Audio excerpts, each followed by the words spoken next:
अस्सलाम वालेकुम नाज़रीन, आपको अपने चैनल घरेलू टोटके में वेलकम करती हूँ। और आज की जो वीडियो है वो है स्लो ग्रोथ ऑफ फीटस, यानी बच्चे की ठीक से नशोनुमा ना होना।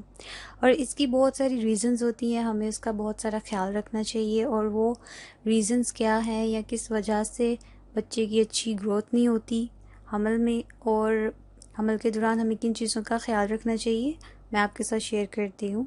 तो सबसे पहले मैं आपको बता दूं कि अगर तो कोई इन्फेक्शन हो, यानी जो मदर है यूट्रस में उसको कोई इन्फेक्शन हो जाए, तो वो बेबी की ग्रोथ में उसमें असर पड़ता है।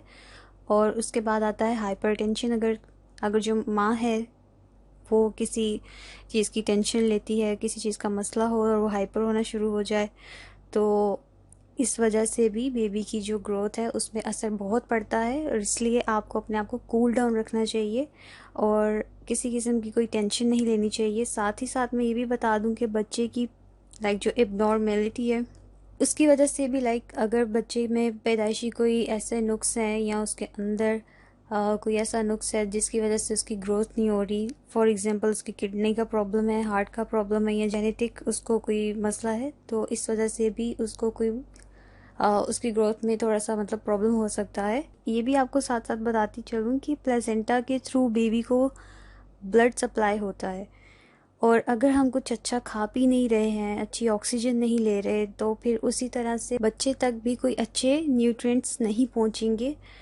तो बेहतर है कि आप अपना जो खाना पीना है उसको सही रखें, ऑक्सीजन प्रॉपरली लें, और इससे फिर ये है कि बच्चे की ग्रोथ में कोई प्रॉब्लम नहीं होगी। और फिर उसके बाद मैं आपको बताती चलूँ कि जो एमनियोटिक फ्लूइड होता है, जिसमें जो बच्चे के गिर्द पानी होता है, बच्चा जिसमें पलता है, तो अगर वो पानी ज़्यादा रहता है या वो पानी कम हो जाता है, तो दोनों सूरतों में बच्चे की नशोनुमा सही से नहीं होती। तो इसको बैलेंस करना बहुत ही ज़रूरी है।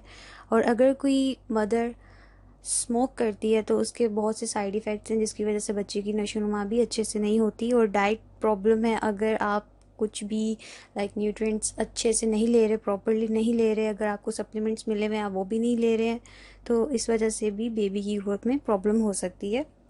और कुछ ख़वातीन जो ऐसी हैं कि अल्कोहल ड्रिंक करती हों, इससे बहुत ज़्यादा इफ़ेक्ट पड़ता है बच्चे के ब्रेन पर, उसकी ग्रोथ पर भी बहुत असर पड़ता है। तो इन चीज़ों को अवॉइड करना चाहिए। अगर तो मदर वैसे ही कमज़ोर है, उसका वेट नहीं बढ़ रहा, तो इस तरह से बच्चे का भी वेट नहीं बढ़ेगा। तो ऐसा आपको करना चाहिए कि आप वो चीज़ें खाएं जिससे आपका वेट बढ़े, और आपके थ्रू आपकी बेबी का भी वेट बढ़े, जिससे उसकी ग्रोथ अच्छी हो। और कुछ ऐसी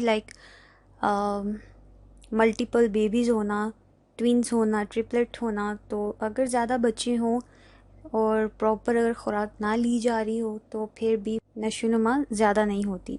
उसके बाद अगर देखा जाए तो अगर मदर को kidney, heart, hypertension, diabetes, medically कोई प्रॉब्लम्स हैं, तो इस वजह से भी बेबी की ग्रोथ में प्रॉब्लम आती है।